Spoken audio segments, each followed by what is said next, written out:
Assalamualaikum everyone and welcome back to my channel. I'm Iman Haider and in this video we're going to study about the general reactions of aliphatic hydrocarbons. Last videos में हमने discuss किया था aliphatic hydrocarbons और उसकी 3 types, जिसमें हमने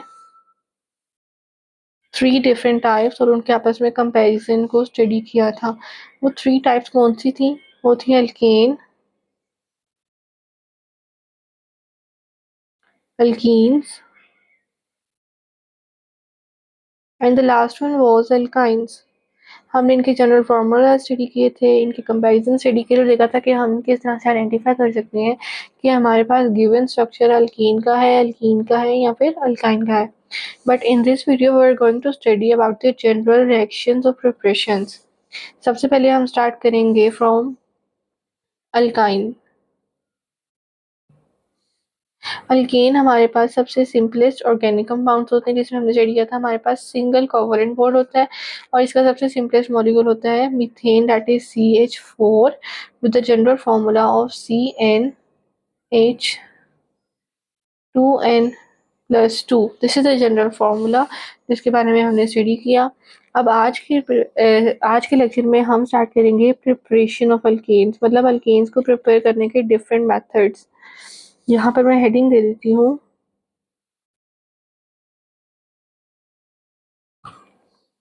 that preparation of alkane. Alkane को prepare करने के हमारे पास वेरियस मेथड्स है, जिनमें से फर्स्ट मेथड जो कि सबसे इम्पोर्टेंट और सबसे इजी मेथड होता है अल्केन्स को प्रिपेयर करने का, दैट इज हाइड्रोजनेशन।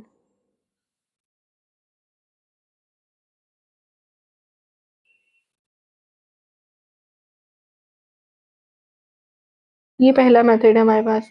इसके अलावा एक होता है डीकार्बोक्सिलेशन।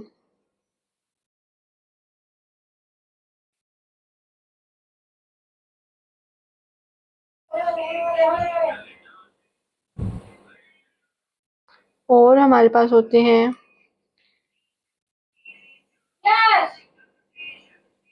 D halogenation. ये हमारे पास 3 बेसिक मेथड्स हैं एल्केन्स को प्रिपेयर करने के। इनमें से आज हमने स्टडी करना है hydrogenation. Hydrogenation as the name shows कि इसमें हमारे पास जो भी कंपाउंड गिवन होगा उसमें हमने ऐड कर देना होता है हाइड्रोजन H2। अब हाइड्रोजन ऐड करेंगे हम। यहाँ पर हाइड्रोजनेशन का प्रोसेस करते हैं अल्कीन और अल्काइन से। अल्कीन हमारे पास डबल बॉन्डेड होते हैं,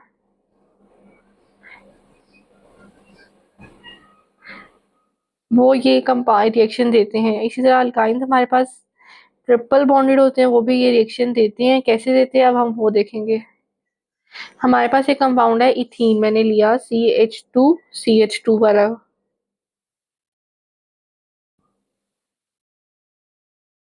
CH2 दिस इज इथाइन, और इसमें मैंने ऐड करवा दिया हाइड्रोजन गैस H2। यहाँ पर रिएक्शन मैंने कहा कि रिएक्शन हमारे पास हो रहा है निकल कैटलिस्ट की प्रेजेंस में। आपने कैटलिस्ट के नेम अच्छे से याद रखने हैं बिकॉज ये नेम आपसे MCQ में पूछे जाते हैं। निकल कैटलिस्ट यूज होगा यहाँ पर और at the rate of 200 degree Celsius ये रिएक्शन टेक प्लेस होता है।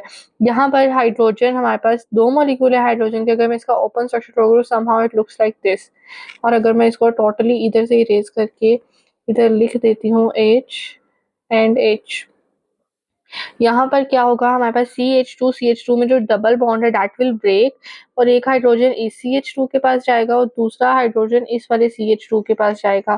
तो हमारे पास जो कंपाउंड बनेगा that will be H3C single bond CH3।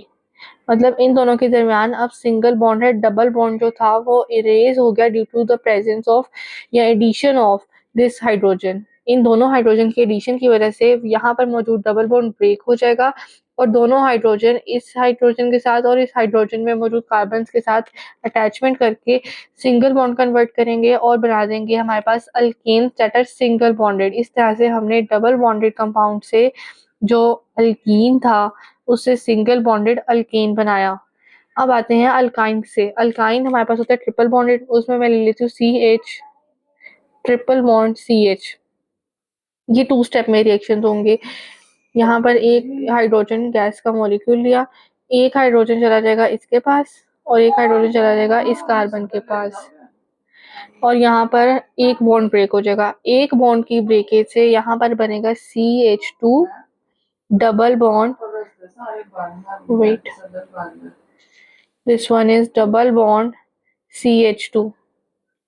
यहाँ पर ये दोनों हाइड्रोजन ऐड, अब इसमें दोबारा हम हाइड्रोजन गैस ऐड करवाएंगे H2, तो ये वाला हाइड्रोजन अगेन इस कार्बन के पास एंड दिस हाइड्रोजन इस कार्बन के पास आएगा, और एक ये जो दूसरा डबल बॉन्ड हमारे पास मौजूद था वो भी ब्रेक हो जाएगा, और फिर हमारे पास प्रोडक्ट में अल्कीन बनेगा that is CH3 and single bond CH3। तो यहाँ पर हमारे पास जब अल्काइन से हमने अल्कीन बनाना है तो that is a 2 step reaction, but जब हमने अल्कीन से अल्कीन बनाया तो that is a 1 step single step reaction. यहाँ पर भी हमारे पास जो कैटलिस्ट यूज होगा दैट इज निकल, कैटलिस्ट है निकल with 200 degree Celsius of temperature. ये कंडीशन होती है हमारे पास हर रिएक्शन को करवाने के लिए। हर रिएक्शन के लिए सेपरेट कैटलिस्ट होता है, सेपरेट स्पेसिफाइड टेम्परेचर होता है जिस पर वो रिएक्शन टेक प्लेस करता है। This is all about hydrogenation. आज के लेक्चर में हमारा हाइड्रोजनेशन का टॉपिक कंप्लीट हो गया। नेक्स्ट लेक्चर में हम करेंगे dehalogenation and then we will move to decarboxylation. So stay connected, इंशाल्लाह मिलते हैं नेक्स्ट वीडियोस में।